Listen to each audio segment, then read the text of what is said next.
안녕하세요. 산모이님의 방송을 즐겨 듣는 시청자 반채화라고 합니다. 저희 집은 저를 운영하고 있습니다. 저희 어머니 바로 위로 언니분이신 이모는 점사를 봐주시고 이모부는 스님이십니다. 이 이야기는 저희 어머니와 이모, 이모부, 그리고 절에 다니시는 신도분 총 4분이 기도를 하러 산에 가셨을 때 일입니다. 그날 어른들은 하루 일과를 마치고 밤 12시가 넘은 시간에 산 입구에 도착을 했습니다. 이모부는 차에서 기다리고 계시고 어머니와 이모, 신도분 3분이서 산을 오르셨는데 늦은 시간이었음에도 불구하고 그날따라 기도를 드리러 온 사람들이 유독 많았었다고 합니다. 산 위로 올라가 보니 자리가 없어서 더욱 깊은 곳으로 가셨다고 합니다. 마침내 사람이 많이 없고 평평한 바위가 있는 곳이 보이자 3분은 삼각형 모양으로 둘러앉아 자리를 잡으신 후 기도를 시작하셨습니다. 그러다가 어머니가 갑자기 소변이 너무 급해서 바위 뒤쪽으로 가셨는데 으슥한 그곳에 웬 사람 형체가 죽은 듯이 누워있는 게 보였다는 겁니다. 어머니가 눈을 비비고 다시 보자 형체는 순식간에 사라져버렸고 너무 놀라신 어머니는 그 길로 기도하는 자리로 돌아가셨다고 합니다. 그렇게 한참을 기도에 열중하고 있던 그때 누군가 어머니의 오른쪽에서 머리카락을 확 잡아당기는 것 같은 느낌에 눈을 떠보니 이번에도 역시 아무도 없었다는 겁니다. 다시 기도에 조금 집중하려고 하자 이번엔 왼쪽 편에서 그런 느낌이 느껴졌고 극도의 공포심을 느낀 어머니는 기도 중이신 이모에게 상황 설명을 했다고 합니다. 그러자 이모께서 이런 말씀을 하셨다고 합니다. 이런 곳에서는 눈 꼭 감고 기도하면 안 된다. 그러면 홀려 가뿐다. 눈을 살짝 뜨고 해야지 된다. 내도 그것들이 가끔 내 귀에 대고 장난을 친다. 언니야, 내랑 놀자. 내 이야기 좀 들어봐봐. 응? 그것들이 사람의 믿음을 시험하고 농락하는 거지. 절대로 거기에 반응하면 안 된다. 나도 가끔 기도하다가 기분이 이상해서 위로 올려다보면 나무에 귀신이 턱하니 걸터앉아서 다리를 까딱까딱 흔들면서 입이 찢어지게 웃으면서 내려다보고 있고 그렇다. 절대로 홀려선 안 된다. 정말로 사람의 마음을 시험하는 악한 존재가 있는 것일까요? 모두 마음을 굳게 먹고 살아야겠습니다. 그렇게 시간이 흘러 제가 중학교 3학년 때였습니다. 경남 진해에서 나고 자란 저는 당시 동네에서 또래 친구들과 언니 오빠들과 함께 거의 매일을 어울려 놀았습니다. 하루는 날이 어두워진 후에 동네 초등학교에 모여서 무서운 이야기를 하게 되었는데요. 무리 중에 오빠 한 명이 괴정에 있는 노란 집 이야기를 꺼냈습니다. 그곳은 토요 미스테리 극장을 비롯한 다양한 TV 프로그램에 소개된 곳이라 했고 호기심이 생긴 우리는 막차 버스를 타고 노란 집으로 향했습니다. 그때는 다들 어려서 조금 무모한 행동을 했던 것 같습니다. 그 노란 집이란 곳은 괴정의 어느 산 중턱에 있다고 했습니다. 가는 길에 보니 아무것도 없는 휑한 도로가에 꿈의 궁전이라는 이름의 모텔 건물 하나가 덩그러니 서 있었는데 그 모습이 왠지 음산해 보였습니다. 시간은 밤 12시가 다 되어 있었고 저까지 총 12명의 10대 아이들이 한 줄로 서서 노란 집이 있다는 산을 오르기 시작했습니다. 사람이 출입이 없는 산속엔 가로등이 없었고 우린 오로지 달빛에 의지하며 산을 올랐습니다. 가는 길에 우리 앞을 가로막는 염소들도 보고 그때까지만 해도 신이 나서 서로 웃고 떠들며 그렇게 산길을 올랐습니다.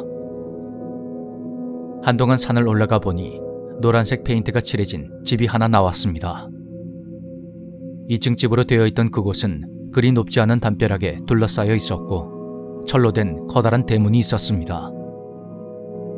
대문 앞쪽에서 집을 정면으로 마주보니 한쪽 벽에 눈동자가 그려져 있더군요. 누군가가 노란 집 방 쪽에 있는 창문 크기와 딱 맞게 아주 크고 무섭게 찢어진 눈을 그려놨는데 그걸 보고 있자니 너무도 오싹했습니다. 전 언니 오빠들을 따라서 대문을 열고 안쪽으로 들어갔고 다같이 집안 1층과 2층을 둘러본 후 1층 거실에 모여서 초를 켜고 앉았습니다. 그때 언니 오빠들이 하는 말이 집 뒤쪽에 창고 같은 것이 하나 있는데 그쪽은 한기가 심하게 돌고 너무 무서워서 차마 못 보겠다고 하는 겁니다. 서로 이런저런 이야기를 나누고 있던 그때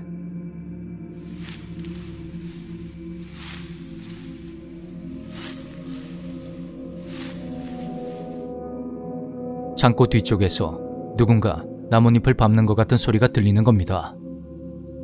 언니와 오빠들에게 방금 이 소리를 못 들었냐고 물었지만 다들 웃고 떠들기가 바빴습니다.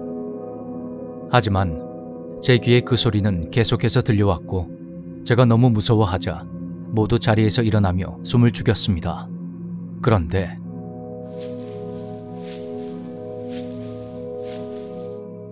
누군가 나뭇잎을 밟고 마구 뛰어오는 발소리가 들리는 겁니다. 너무 무서웠던 저는 순간 이성을 잃고 마구 소리를 지르며 혼자서 밖으로 뛰쳐나갔습니다. 산길을 마구 뛰어내려 가는데 올라오는 길에 봤던 염소들이 눈을 노랗게 빛내며 제 앞을 가로막는 겁니다. 그때 뒤따라오던 언니, 오빠들이 염소들을 위협했고 염소들이 길을 비켜주자 우린 누가 먼저랄 것도 없이 산길을 마구 뛰어내려 왔습니다. 무사히 산을 내려오긴 했지만 버스는 이미 끊겨 있었고 그때는 다들 휴대폰도 없었을 때라 집으로 어떻게 돌아가야 할지 막막했습니다. 우리는 오는 길에 보았던 모텔 옆쪽에 걸터 앉아서 어떻게 해야 하나 이야기를 나눴습니다. 근데 그 소리가 시끄러웠던지 모텔방의 창문이 열리면서 어떤 남자분이 얼굴을 빼꼼 내밀며 우리에게 말을 걸었습니다. 너희들 이 시간에 뭐하노? 그런 아저씨의 말에 우린 방금 노란 집을 보러 왔다가 버스가 끊겨버렸다고 자초지종을 설명했습니다. 그런데 어린 아들이 겁도 없네. 그거 함부로 가면 큰일 난다. 얼마 전에도 그 근처에 있는 큰 나무에서 어떤 여자가 목매달아 죽었다 아이가. 아이가 버뜩 집에 들어가라 임마. 하지만 우리는 그런 아저씨의 말을 믿지 않았고 한쪽 구석에 모여 앉아 수다를 떨다가 저 차를 타고 집으로 돌아갔습니다. 그리고 저는 그날 잠이 들었다가 꿈을 하나 꾸게 되었습니다. 꿈에서 저와 언니, 오빠들이 모두 손을 잡고 그 노란 집으로 가는 모습이 보였는데요. 그때 친구 한 명이 이 손을 놓는 순간 무서운 일이 일어날지도 모르니 절대로 손을 놓지 말라고 신신당부를 하는 겁니다. 하지만 제가 무의식 중에 손을 놓고 신발끈을 묶어버렸고 그 순간 무언가가 제 등을 타고 올라와서 제 목을 조르기 시작했습니다. 고통스럽게 몸부림치며 컥컥거리다가 그렇게 잠에서 깨어났는데 친구들이 놀라운 말을 하는 겁니다. 제가 옆으로 돌아놓은 자세로 새우잠을 자다가 갑자기 제 손으로 제 목을 졸랐다는 겁니다. 전 그 길로 이모가 운영하시는 절로 갔습니다. 제가 모든 사실을 털어놓자 이모는 부적을 써주시면서 귀신을 쫓는다는 반지 하나를 주셨습니다. 그 후로는 웬 백발 할머니가 절 쫓아오는 꿈을 몇 번 꾸긴 했지만 더 이상 가위 눌림에 시달리진 않았습니다. 나중에 그 노란 집에 대해 알아보니 그곳이 일제시대 때 지어진 곳이라고 합니다. 바다가 한눈에 보이는 그런 위치에 지어진 그곳은 집이라기보다는 기지에 가까운 곳이었는데 일본군들이 그곳에서 한국인들을 무참히 죽이고 파묻어 버렸다고 합니다. 아픈 역사의 장소를 재미삼아 갔던 이유로 벌을 받은 건 아닌가 그런 생각도 드는군요.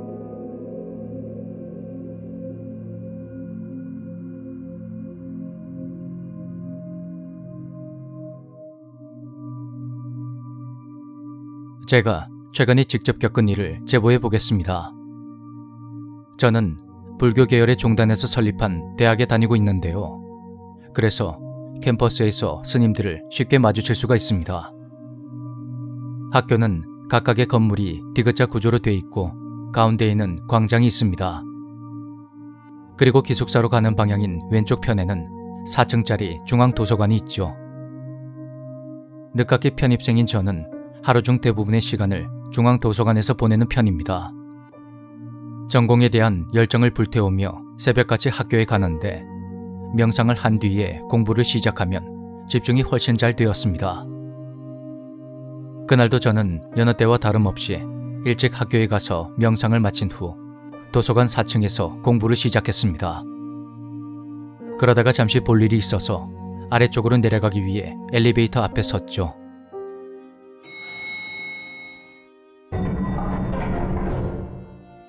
잠시 후 엘리베이터 문이 열렸고 안에는 비구니 스님 한 분과 온통 검은색 정장에 선글라스까지 낀 키가 큰 남자, 그리고 검은색 롱코트를 입은 긴 머리의 여자가 있었습니다.